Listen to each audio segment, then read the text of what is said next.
Alright, we got walk day 2. Looks like it's gonna rain out, so I figured get a walk in.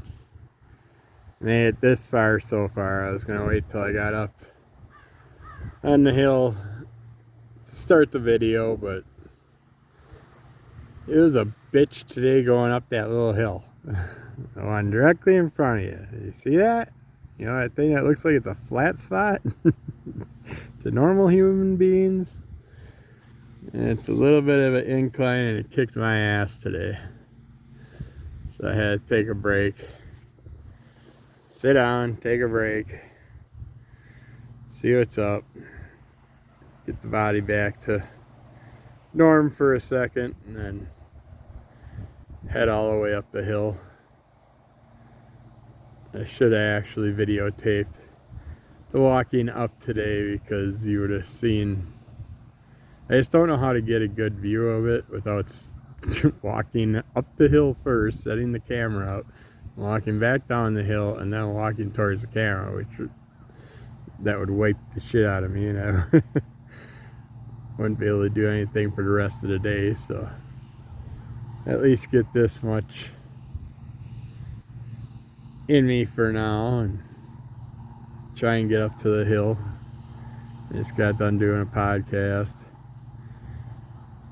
I wanted to get the walk in. The cat was laying on the couch. I thought I could talk him into coming, but he's still sitting in the house. I left the door open a little bit for him, but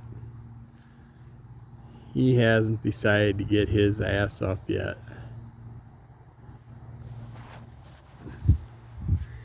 But MS. What is MS? I suppose we could discuss that. One of my favorite things that I ever heard was someone explaining how you take your electric devices, your phone, your cell phone, your iPod, iPads, your whatever. You plug it in and you leave it plugged in all night long. You go and grab it in the morning, and when you grab it, turn it on to use it. When you plugged it in, it was at 8%. When you picked it up, depending on what stage of MS you're in, they never looked at this aspect of it, but they should have. This would be a good thing to add to it, I think. But depending on which level of MS you're at is what percentage that your device is charged up to. So if you're CMS, you might have charged up to 80%. It's not quite fully charged. If you're in relapsing remitting multiple sclerosis at RRMS, bug just flew in my mouth, I think. You might be charged up to about 60%. If you're in secondary progressive MS, you might be charged up to about 25%. If you're in primary progressive MS, PPMS, you could be up to maybe 10% from 8%.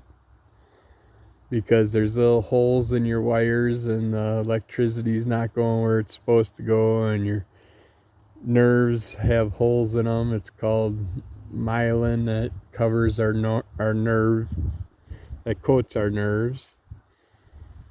And multiple sclerosis eats at that myelin and eats little holes in that myelin and makes that myelin weaker, and the signals go all over the place.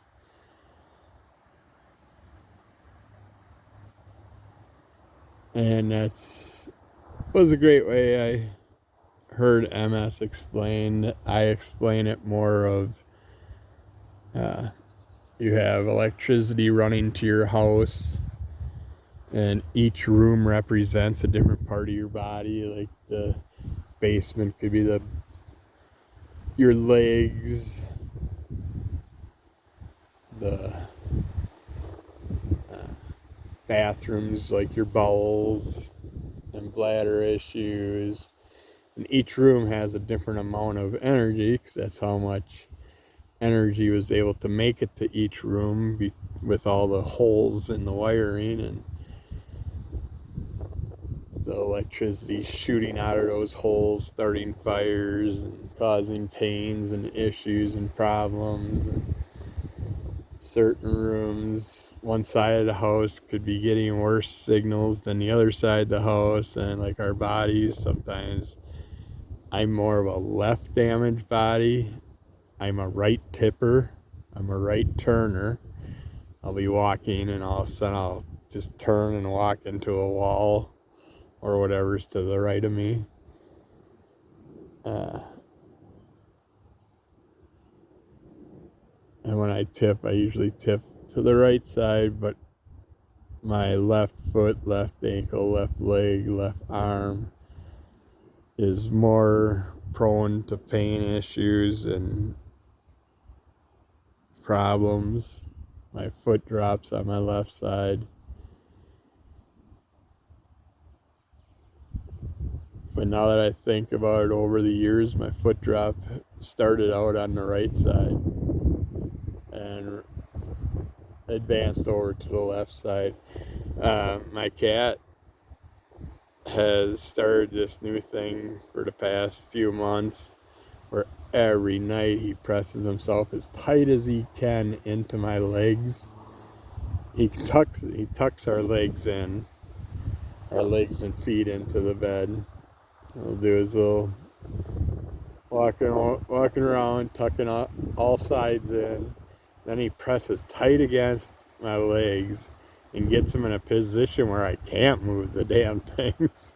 It hurt for the longest time. My knees and calves and stuff just were screaming in pain because they wanted to move, but I couldn't move because of him.